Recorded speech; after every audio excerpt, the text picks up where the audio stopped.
in a video and I'm sitting somewhere, I'm just waiting. So, since I gotta record, just to make sure that it's all recorded, start to finish, so that if they try to sell a false narrative, the real truth is actually recorded. I needed help doing that so that police couldn't make it their word versus mine. I needed my own recording devices so that police couldn't pull the nasty tricks that they've been pulling. They know that all they have to do is pretend, and nobody is going to give that shit up.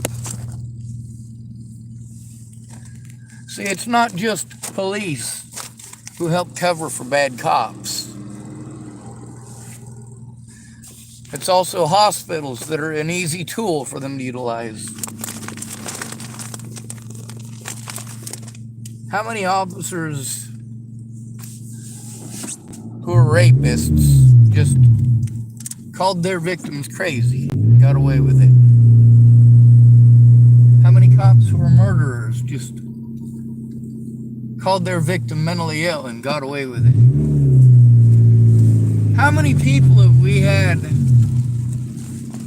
that were killed without trial for molesting children in the last year alone? Without trial. Over 100. Over 100 people have been murdered, as, of course, we all know. Calling somebody a child molester or a rapist is not something that should be taken lightly. Now, for Natalie Bollinger, she did not take that lightly. There's a reason that she never went around telling people that I molested or raped her. She never did that. That was all Maddie fucking Boa. Alicia Bollinger never claimed that I fucking raped or molested her either. That was all Maddie Boa. And who was Maddie Boa accusing me of raping or molesting? Natalie and Alicia Bollinger. Like, seriously, how difficult is it to figure out that I just wanted people to leave me the fuck alone?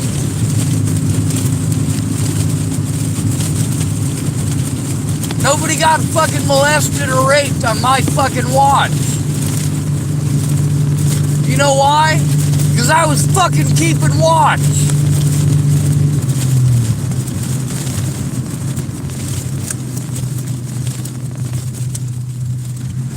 Natalie Bollinger was safe as long as she was in my presence. But she wanted her predators to love her because they were her family, her familiarity, and they were supposed to. Now, my advocate here in Tillamook, well, I do pay attention to what an advocate is. And in each state, I have to. I gotta run around like a fucking chicken with my head cut off. Trying to appease my fucking predators. When you are fucking assaulted by a goddamn police officer for trying to turn in a fucking police officer or a fucking rapist or evidence that could be fucking useful in a goddamn murder trial, the last thing that you need is for fucking pig-ass bitch going out of their way to abuse the shit out of you, lie about you, slander you to the fucking public to guarantee you will be fucking victimized. Oh yeah, and then you fucking drag it out as long as possible before dropping the charges. These people have done everything that they can not to look at fucking evidence. They refuse to give me a fucking email address to even send them the goddamn evidence to. Meanwhile, all these places that I'm sent to for a fucking advocate, do they fucking do that? No, they don't. No, they fucking don't. So why am I being sent to these places? Why? Why am I being sent to hospitals to turn in police officers? Why am I being sent to jail to turn in police officers? You wonder why it is that I quit trying to follow the law and went, you know what, fuck it, I'm going to do what's right no matter what. The right thing to do is tell the motherfucking truth, bitches. The right thing to do is not fucking cower. The right thing to do is work together. Yeah, I get that you're all afraid of the police. The news is very good at making you afraid of the police, and also the police are very good at making you afraid of the fucking police. George Floyd is the first time police officers actually effectively stepped over the blue line of bullshit. So here's what I got to say about that. Those officers right there, I want them working on my case. I want those officers making the calls with me. Those officers in the George Floyd case who went, you know what? Between protecting these people who fucking murdered a man and doing the right thing, I'm going to do the right thing. Between breaking the law to protect this murderer and doing the job that I swore to uphold, I am going to uphold the law. I am going to keep my oath. I am not going to protect a fucking murderer, even if he does have a goddamn badge. Now, I want to know what the names of those officers are and how I get a hold of them. There's also a whole bunch of other officers that need to be got a hold of. I am going to be giving their names out to my advocate so that she can call them and try to interview these people with me. She's not really used to it yet, but she's very mellow and understanding, and when I have a fucking panic attack and she understands that it's not to her, it's the sheer quantity of it.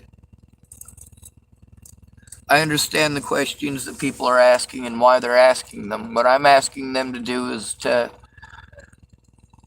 be quiet and listen, because I'm going to answer their questions. When you've had 500 people that you've had to deal with, and yeah, sure, it's probably not literally 500 people, but when you've had a whole bunch of people that you've tried to tell what is going on so that they can help you to turn it in, instead of arguing with me or telling me they believe me and then doing absolutely nothing about it, because the proper protocol, I go to a family or friends and we turn it in together. That way, if they try to bully us or they try to pull the bullshit that Tillamook Adventist is pulling right now with me and with my advocate, well, she and I are both down with fucking recording it.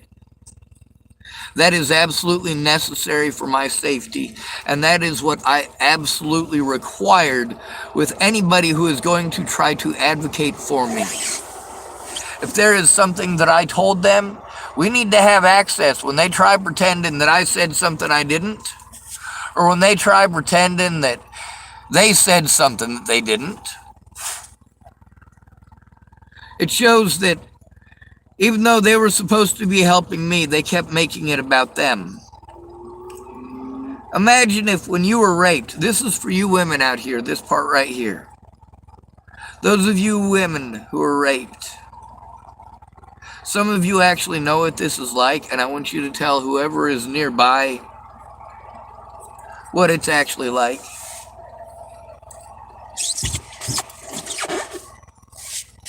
When you have to try to turn it in alone, or when you need to turn it in immediately, and you know you do. You also know that statistically the police really don't give a shit unless somebody goes in with you. Those of you who didn't have a family member or friend to go in with you, How did it turn out?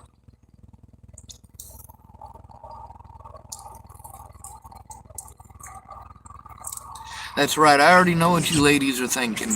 Nearly all of you. The police didn't care. Some of you are blonde-haired, blue-eyed white girls, and the police definitely cared in that situation, and I am glad for that. Some of you are college girls, and the police definitely fed you that attention, and I am glad for that. Now, how many of you homeless girls try to turn that stuff in? How many of you try to turn it in now, and how many of you tried to turn it in the first 10 times, I should say? You women out on the streets, the first 10 times that you were raped out there, how many times did you try to turn it in? How many people raped you before you gave up on trying to turn in your rapists?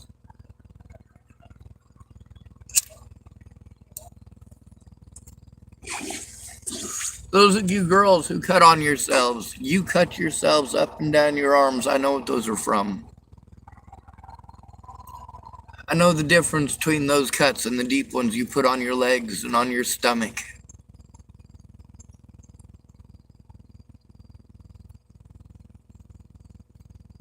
The ones on your arms, they start off with your wrists and a lady bick. You're not trying to actually hurt yourself harmful. When people say you just did it for attention, they're only half right. You did it because you tried going to your trusted adult when you were abused and your trusted adult blew you off or didn't believe you or didn't care.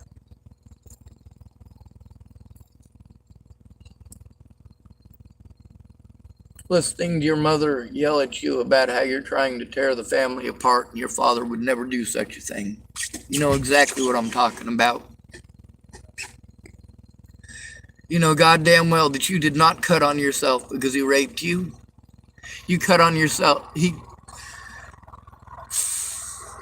raped you, and when you went and told your mom, she didn't care.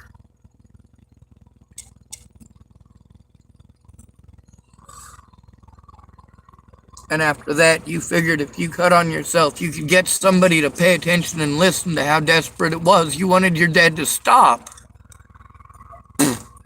When you tried telling on him, he got scared for a little bit and he stopped for a little bit. But only after him and mom were able to get you on fucking medications.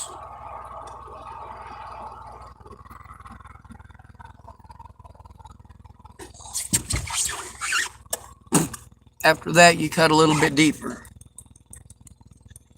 You hope somebody notices and somebody listens. They want to ask you in public all loud and stuff. What the hell did you do to yourself? You say nothing, don't worry about it, it's not your business. And you know really, you want to tell them, you can't now. They snapped at you in public. They made you feel like nothing. It's private and you're scared and you don't want everybody to know, you just want it to stop. You don't want the ridicule, you don't want the embarrassment. Imagine being Sean David Schwartz and this is all horrible enough that you have to endure the ridicule and embarrassment in order to turn these son of a bitches in.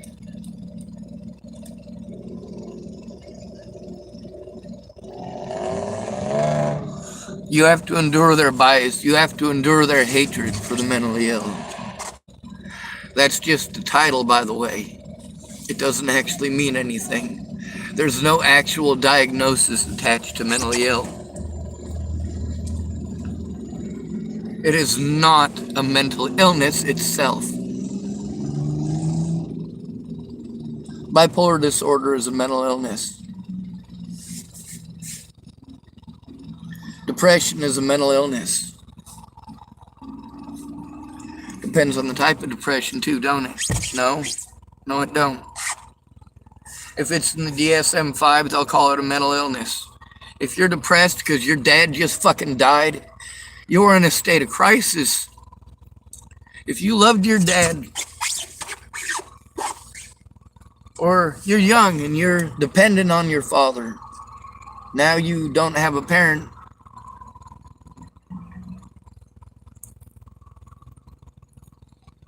yeah, you got reason to be depressed. They're going to take you away from all your friends and your school, and they're going to put you in a foster home. If you're in rural Nebraska, that foster home would probably be miles away. You got to go to a different school. You're separated from all your friends and all your family, and it's scary. And this is what's happened to me repeatedly since before I went to visit Natalie in Virginia.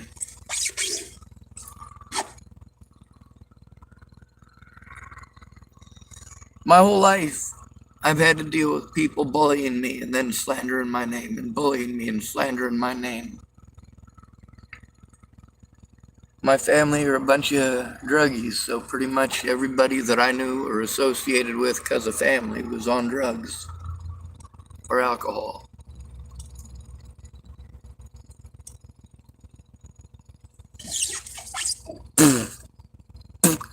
The few family members that I know that aren't into drugs and alcohol, they're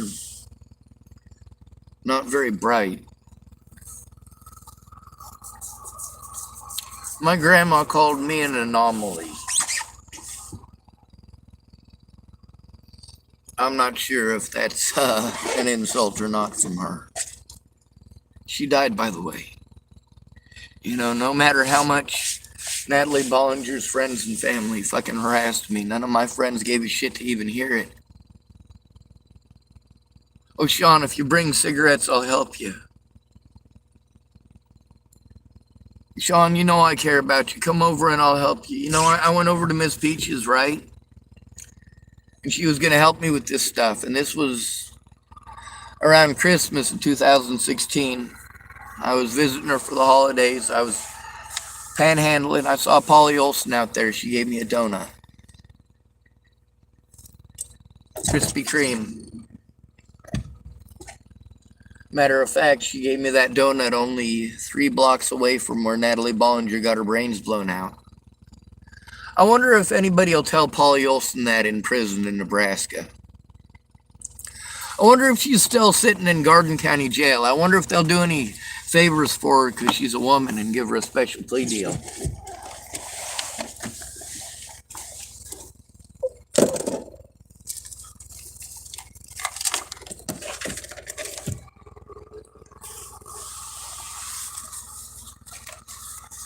When the victim is a homeless male, they make it impossible to turn it in.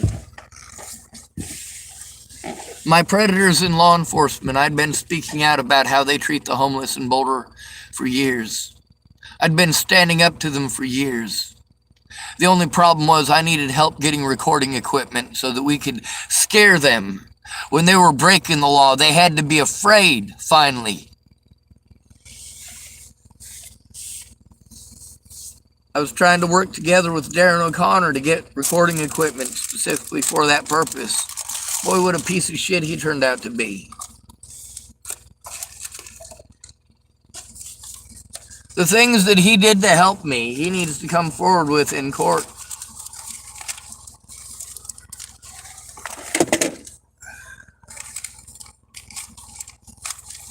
The things he did to sabotage me are going to come out in court either way.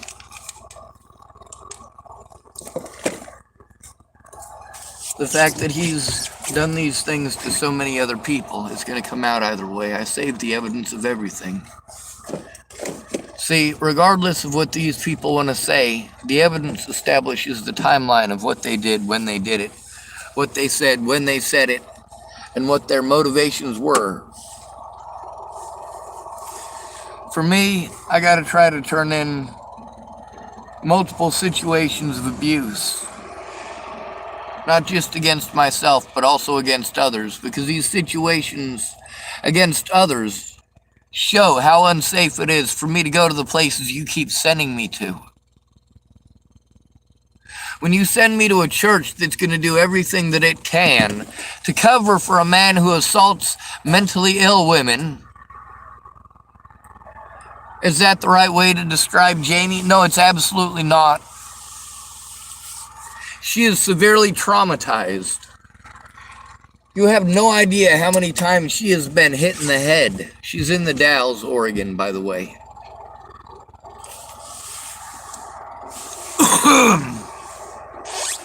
The fact that she was still alive when I was there was a testament to humanity. I mean, here this woman is having one big, giant, drawn out, huge trauma reaction to the environment. And all of the church people there, and all of the homeless people there, they all take part in taking their abuse out on Jamie. All of them. All of them. The church folks look the other way. There's one lady there, I wish I could remember her name. It's written down somewhere in my notes.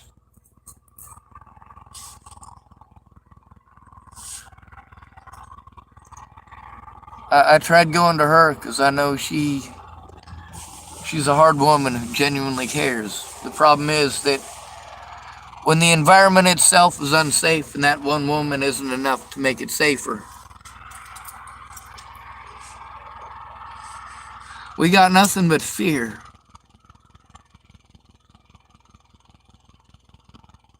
Criminals don't like it when you speak up. Natalie didn't like it that I spoke up about her drug use. Especially with her being back in Colorado with her druggy friends doing more drugs. And trying to become a nurse.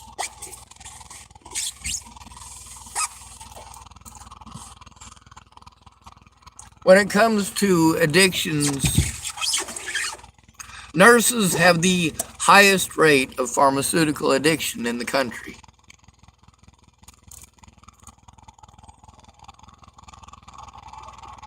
We've got a lot of addict nurses.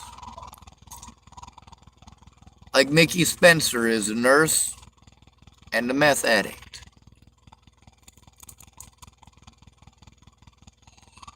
Her daughter, Amy Kalina Kingery,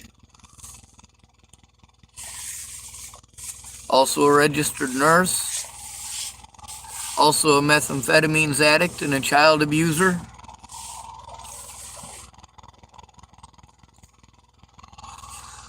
What the fuck was she thinking, dumping her kids off with a severe alcoholic like Rayanne Ingersoll? Rayanne Ingersoll didn't fucking know anything to fucking help them kids. She knew that she was too fucking drunk to take care of her own fucking kids.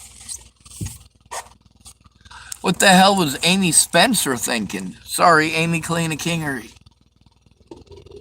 Even after all the horrible shit that Amy Kalina Kingery and her boyfriend Joshua Rayborn did, and all of the things that the police did to fucking help them get away with it. When Amy Kalina Kingery was screaming at the top of her lungs, afraid that Josh Rayborn was going to fucking kill her. This was after I've already been to jail in Rawlins, Wyoming for trying to protect her children from abuse. Joshua Rayborn is recorded on this channel admitting that Amy Kalina Kingery's daughters, the ones that I helped to get safe when the cops wouldn't do shit, I did what was necessary. And those two girls wrote a letter to the judge. They actually got a good foster home. And they want to stay there. Joshua Rayborn said this. They wrote a letter to the judge saying that they wanted to stay at their new foster home in Wyoming. That they don't want to go back and live with their mom. So I ask you this, was it worth the time in jail for that? Yes, you goddamn right it was. Was it worth being framed? You goddamn right it was.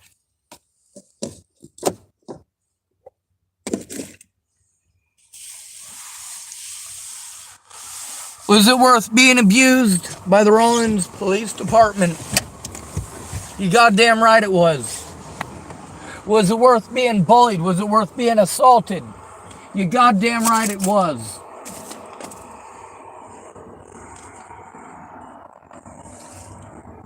I'm gonna have to stop saying it was. Because here's the thing. I fought hard for me, but I will always stop what I am doing for children. You do not fucking abuse kids. I don't give a fuck if you're a cop. I don't give a fuck if you're a teacher. I don't care if you're Jesus Christ himself. You don't fucking do that. You don't fucking hurt kids.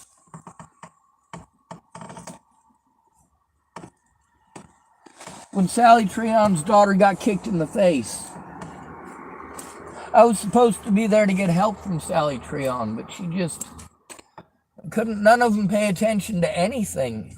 A whole house full of ADHD. Oh yeah, and a meth head who kicked her daughter in the face, and then, of course, another meth head who killed her baby. Sally Treon's in Pueblo, Colorado. That was a fucking scary place.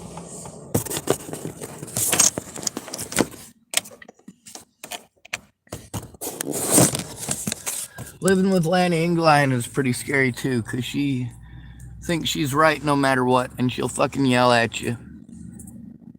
She's not going to look at any evidence. She's not going to fucking listen. Lana's always right. Lana's favorite game is Lana's always right.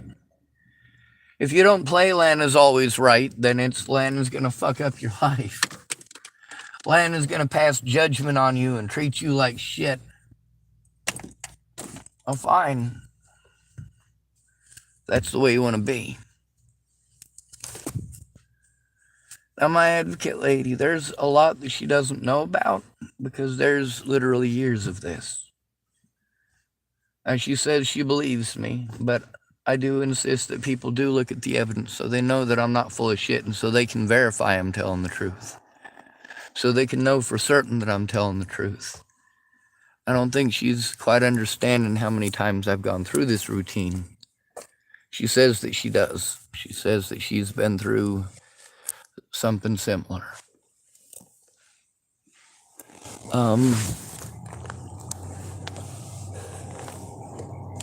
Whether or not I believe her, she does understand about making it about me. And although she does have a bad habit of, well, kind of doing what Aunt B used to do, that's Brenda Dickinson, which is, well, she talks about her for a pretty decent spell, and then she stops herself and says, I'm sorry, it's not about me, it's about you, and I have my own support network, and I need to give that to my own support network. So she recognizes that. In order to help me, we do need to focus on me, but she also, of course, nobody's perfect. She forgets a lot. And you notice, so do I. Or at least I hope you've noticed that by now. Sometimes when I'm trying to help others, I forget not to make it story time about me.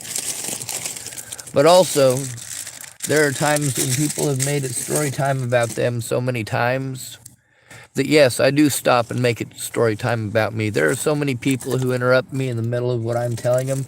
I'm trying to tell them how complicated it is and why it's so complicated and how their ideas that they keep wanting to shove at me are bad ideas. Do you have any idea how many people told me right after Natalie died they wanted to tell me to go to the Boulder Public Library? First of all, do you know where Natalie Bollinger and Alicia Bollinger sold their drugs? Do you? They sold their drugs at the Boulder Public Library. Their customers hung around at the Boulder Public Library. That's where they sold their drugs. The drugs that, of course, they were selling for who? None other than their own father, Ted Bollinger, the rapist and child molester. Look at how many people, even with all the people that spoke up knowing what Ted Bollinger was fucking doing.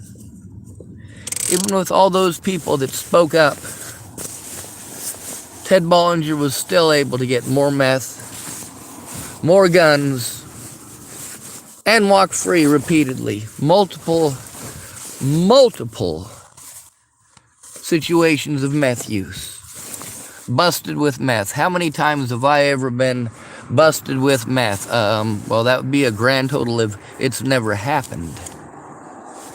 You know how many times I've been busted with paraphernalia by the cops?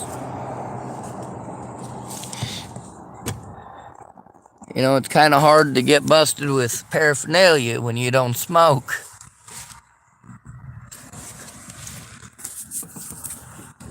Now, I've been falsely accused of many things by officers that knew I was homeless and knew it was an easy run over. They knew they could do whatever the fuck they wanted and get away with it because I was homeless and no one cared.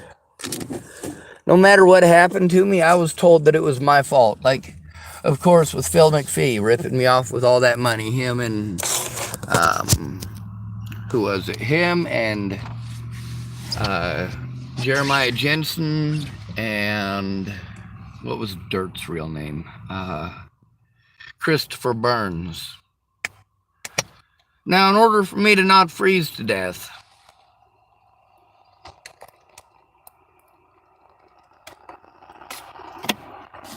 what did I have to do? I had to either get the bills in my name, or I had to freeze to death. That was fucking it. So I moved in with Phil McPhee. I was 21. That's when I quit drinking, too, over at Phil McPhee's.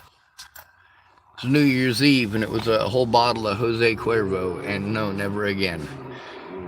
Nobody who weighs 120 pounds should ever drink an entire bottle of, an entire 175 of Jose Cuervo. That's about the worst idea in the history of ever, especially if you've never tried tequila before, which I hadn't.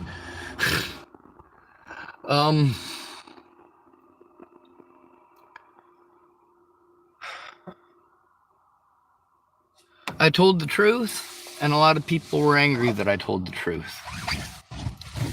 A lot of people slandered my name by claiming that I slandered them when I repeated.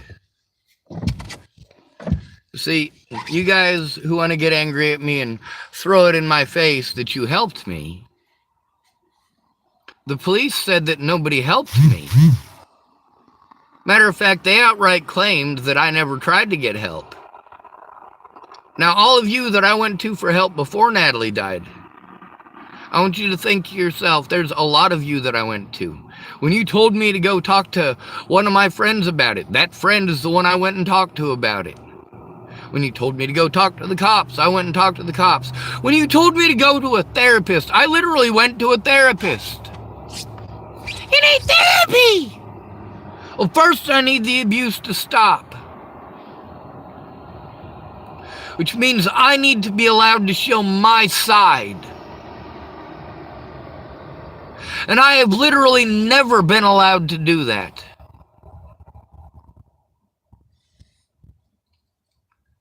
All of these people who tell me that they don't know how to speak up, no, every single one of you do. All of you know how to speak up. You're not mentally fucking retarded. Y'all know how to get the information out there.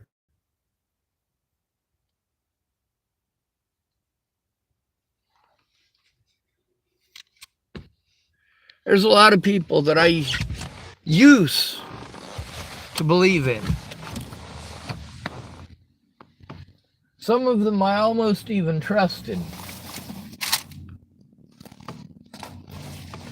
But here's the thing, all right? Trust usually begins with your parents, don't it? Well, I never trusted my parents because I wasn't raised by my parents. I was raised by a bunch of little fucking heathens in the system, with staff members there to break up fights. That's about the only lucky thing in the system. Well, depending on how much the staff hates you. If the staff hates you, they'll watch you get your ass beat And then when they have to call it in because you're on your way to the hospital, they say he was too out of control to do anything about. So it's not their fault. They were scared to step in. Like Tim, if they decided to let Tim have a go at you in Child Study and Treatment Center, Tacoma, Washington, yeah, they weren't going to step in. Tim was like 14 or 15 at the time, and he was bigger than every staff member there. He was probably taller than the tallest staff member by damn near 11 inches. I mean, he was very big. Of course, that was almost 30 years ago.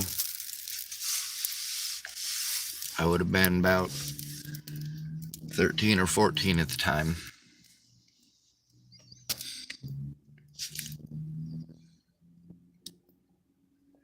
Y'all don't stop to consider how damaging just the term mentally ill is and how it doesn't mean anything. You get to see how these perverts got to twist me trying to get help into me being a crazy person who's out to kill and rape and maim and fucking murder and all sorts of other fucking creepy goddamn shit. See, here's the thing, is that I try to turn in my predators. The things that I'm afraid of are very real fucking fears, okay? Hardly anybody ever gets hacked up with a fucking hatchet anymore. Let alone a fucking axe. People use axes for working every fucking day. But Robert Franklin Warnick pretends like because I own an axe that I'm what? Nobody in Chapel, Nebraska has been disappeared like that. Nobody in the surrounding area. No bodies have been found in the surrounding area hacked up by an axe.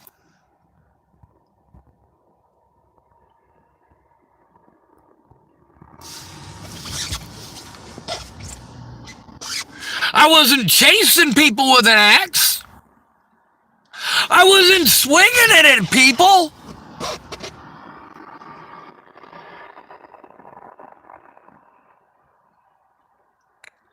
That's right. When I tried to turn in Robert Franklin Warnick for assaulting me, that's what I had to deal with. The cops that I had been trying to turn in and had been illegally prevented from fucking doing so, and I had to go in alone over and over and over and over again. Because why? Why? That's right, because people like Laura Nelson realized how badly she'd fucked up and was afraid to tell the truth. Alicia Bollinger realized how bad she fucked up and was afraid to tell the truth. Rose M. Kelly realized how bad she'd fucked up, didn't want to tell the truth. Brenda Dickinson realized how bad she'd fucked up, didn't want to tell the truth. Jamie Curtis realized how bad she fucked up, didn't want to tell the truth. Oh yeah, and all these fucking dumbasses, knowing how intelligent I am, realized how fucking intelligent I am when I fucking caught them lying and showed the whole fucking world. God bless America. Right? It's all about propaganda. How did Nazi Germans teach you to hate homeless people? Well, take a look at the United States of America. Nazi Germany's great plan, as far as all of that goes, was based on America's 13th Amendment and chain gangs. Oh, well, these aren't Belgian citizens. These are criminals. We're allowed to force them to labor. Huh. Oh, these aren't Russian civilians. These are criminals. These aren't Jews, these are criminals. And that's how you guys fucking play it.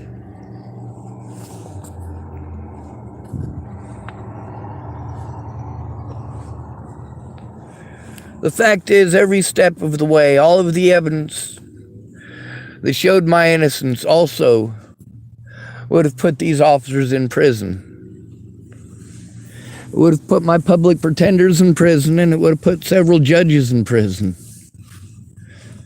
Because when it comes to the laws and our constitutional rights, you get to see that the things that they've done to me repeatedly, they're illegal. Officers go to prison for this shit all the time, but it's recorded on my channel, and you still ignore it.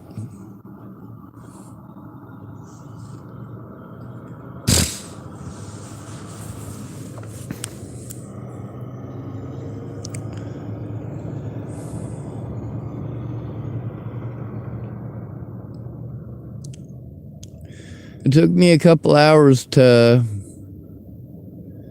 find a recording from the hospital in Tillamook and get it to my autism advocate, or to my advocate here.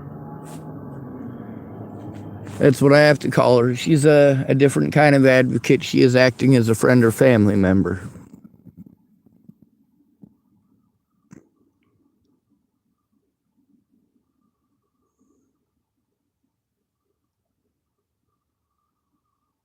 That's what I needed the whole time, a friend or family member. When I have to turn it into a mandated reporter, I need a friend or family member to do it with me.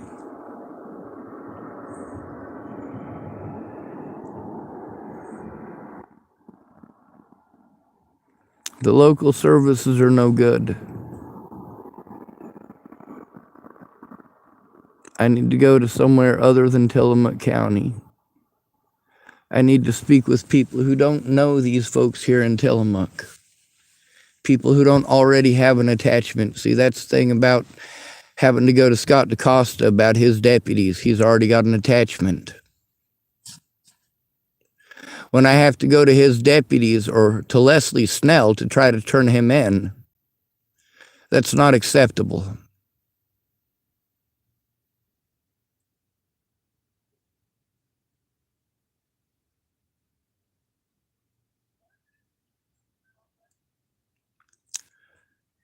They shoved me around in circles. Round and round we went. Literally for years. Until I curse at them.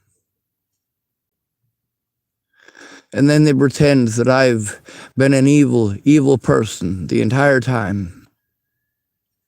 No, what they've done is morally repugnant. And fiscally wasteful, might I add. Imagine if instead of costing me over $100,000 in 6 years and wasting literally millions of taxpayer dollars over the course of 6 years, imagine if those millions of dollars and the hundreds of thousands that, I'm going to have to owe that for the rest of my life. I'm never going to see anywhere near that kind of money. But imagine how much property those millions of dollars could have bought. Imagine how many homeless people could have gone there. Imagine how many tents that could have bought. Most of them don't need tents, they just need a place to put it. As far as the trash, you know what? They're not allowed to burn it, and they're not allowed to throw it away. If they throw it away in one of your dumpsters all got fines on them. They got to be afraid of dumping it. A lot of y'all tell me about the time you moved your grandma's house and there was a bunch of crap nobody wanted, so you drove around town and just dumped a bit of it in every dumpster. So you think a homeless person's going to walk around like that with their stuff and throw a little bit in every dumpster? Well, then you're breaking the law for a very long time, over a long period of time. Well, dude, why don't you just throw it a little bit in every dumpster? Well, because every time that you throw a little bit in a dumpster, you are chancing getting in trouble for it. As a homeless person, yeah, there's lots of people who are going to see you walking down the street and say he was trying to break into my dumpster, whether you went anywhere near their dumpster or not. Karens hate us. You're welcome. None of these people stop to try to understand how psychologically damaging what these people have done really is. You want to pretend that I should be able to just walk everything off. There's a difference between walking off a Charlie horse and walking off a broken fucking leg, asshole. Do you know the difference? When you keep on treating somebody with a broken leg like they've got a fucking Charlie horse, you're just an asshole.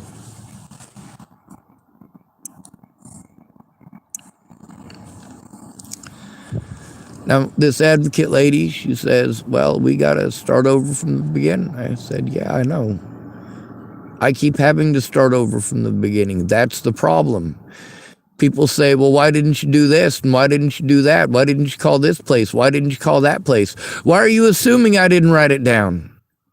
Why are you assuming I didn't call those places?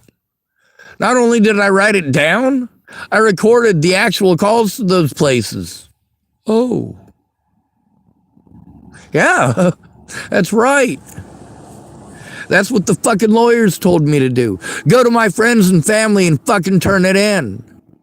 If they're calling me mentally ill, there is no other way to do it.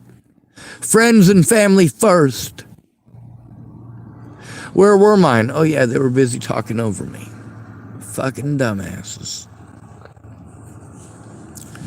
Now there's a lot of people that I thought, hey, these people will work out for like a day or two. And then all of a sudden they start talking about tarot and the Jesus and going to church. And I'm like, this has nothing to do with my case. Fuck it. Anyway, you know how we end these videos. Of course, I gotta be afraid of getting harassed or towed every single night where I'm staying. I don't have a safe place to stay. As far as the housing goes, I am fine with working on the housing, but we need to not just wait until housing to do something about my predators. That's the thing about all these people that I've been going to. They're fucking lazy. Because it's not happening to them. They don't fucking give a shit.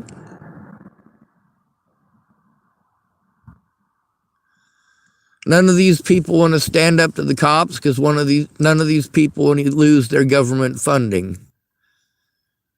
These therapists that we're sent to, and we have to turn in the abuse against us. When we're pushed to the point that we want our lives to end because of this abuse, and we have to go to a therapist to try to fucking turn in this abuse, that's fucking stupid. You try to show the therapist what you're going through, they don't look. Marcia Estrada looked at a few things, and I am thankful for that. Just from those few things that I was able to show her, she knew I was telling the truth. Now, in the conversations that are recorded with her, it shows that she was aware of the situation beforehand. She was aware of the dynamics that I'm dealing with. But for some odd reason, after 42 years, she somehow forgot her job as a mandated reporter. But she gave her reasons for intentionally forgetting that. First, she tried to defer by saying someone. Do you think you're going to get someone to represent you? I don't need someone to represent me. I need someone to advocate for me when I have to go turn in the abuse against me. I need to make sure that I don't have to do it alone with some fucking spineless runt like Graham Milburn. and people's interpersonal relationships. A lot of y'all don't want to acknowledge that interpersonal relationships can fuck it up. I mean, Tabitha Michelle Cook, when she stopped dating her baby's daddy and started dating his best friend,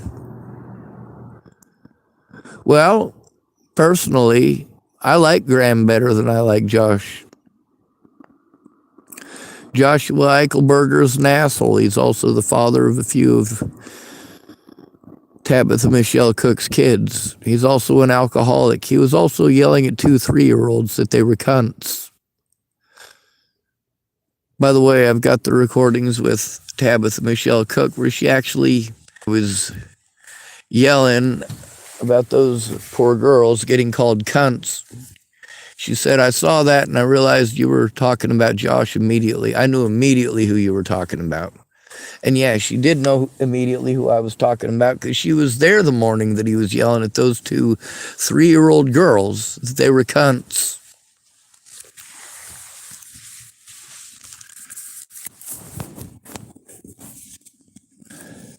You got to get innocent people hurt to get called a cunt from me. I use that word quite liberally.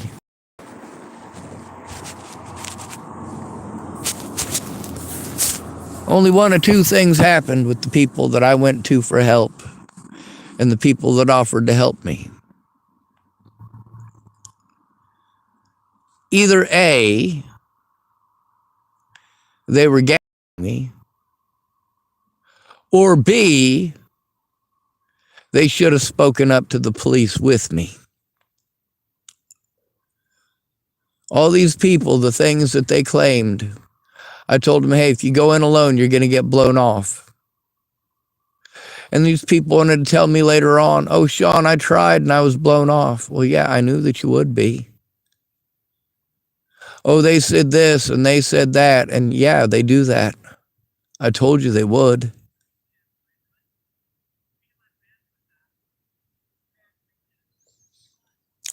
You go through my channel. I'm not the guy running around beating the living hell out of people. I'm not the guy running around threatening to kill people.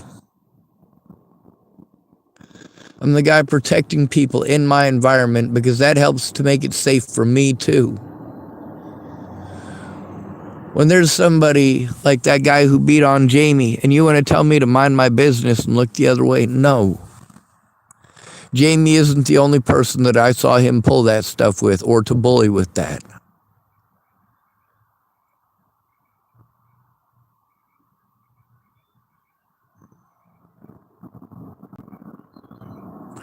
By the way, the guy that he was accusing of being a child molester and ran off, that guy gave me his name and I did look it up, and no, he's not a registered sex offender.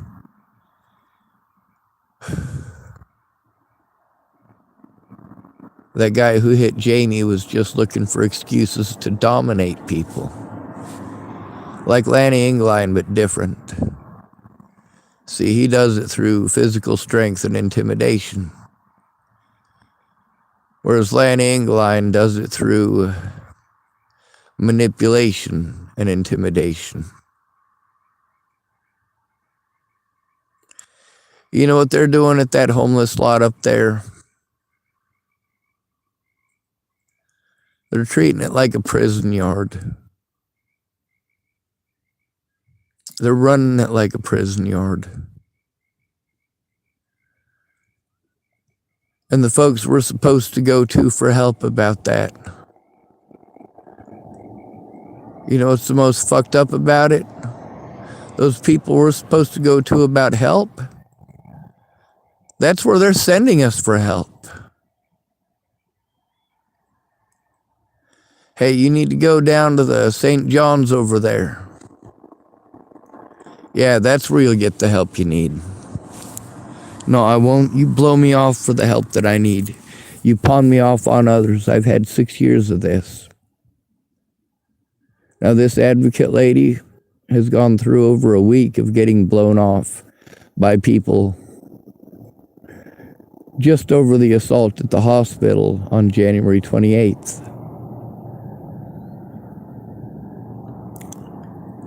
God bless America, I guess.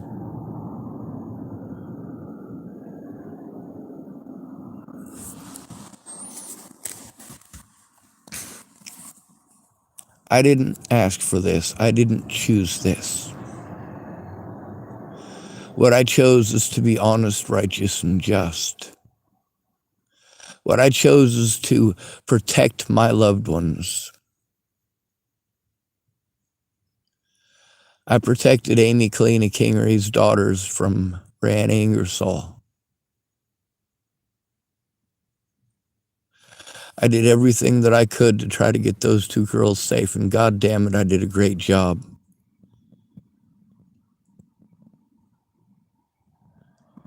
When I said I needed a hero as a kid, and as an adult I don't see a reason not to be that hero, I'm not talking about someone with X-ray vision, or laser vision, or any other sort of superpowers. I just needed somebody with some goddamn fortitude.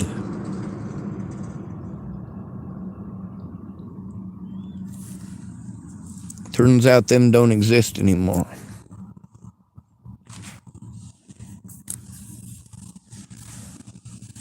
Not that they ever did.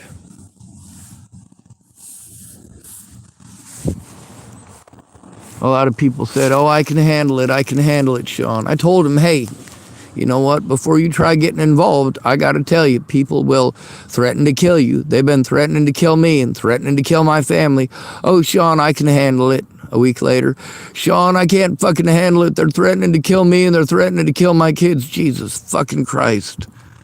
Thanks for the help, pal.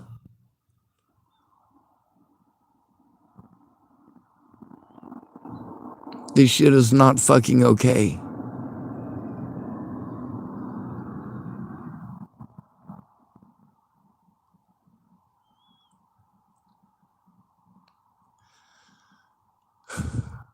The advocate lady now, it's going to take her a long time to catch up on everything. I mean literally years. That's the thing. Darren O'Connor called that years ago.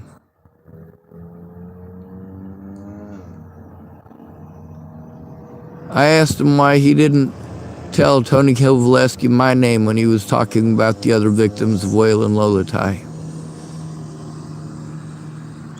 He said because it's too complicated.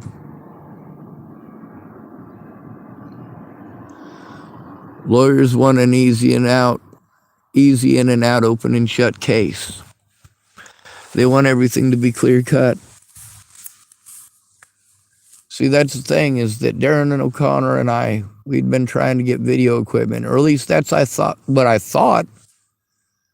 Our messages certainly show that that is exactly what I thought, that I didn't beat around the bush about it, that he was in full support of that, but it never happened. By the time I did finally get some video recording stuff, I didn't know how to use it. And then, of course, by the time I had to use it, people stole it. Because that's what homelessness is. It's victimization. It's people believing you can do more than you can, that you have more than you have.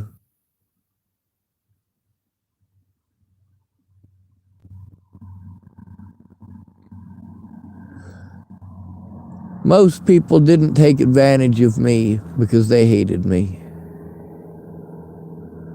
They took advantage of me because they were desperate. And each one of these people individually has their own reasons or excuses or motivations.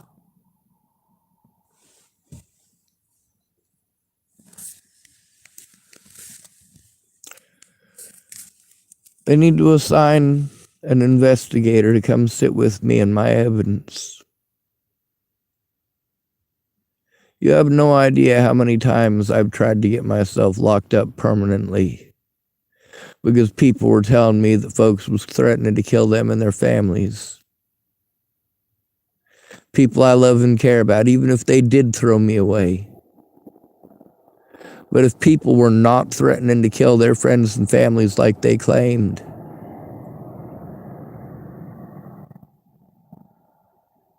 in a situation like this, yeah, that is definitely worse than rape.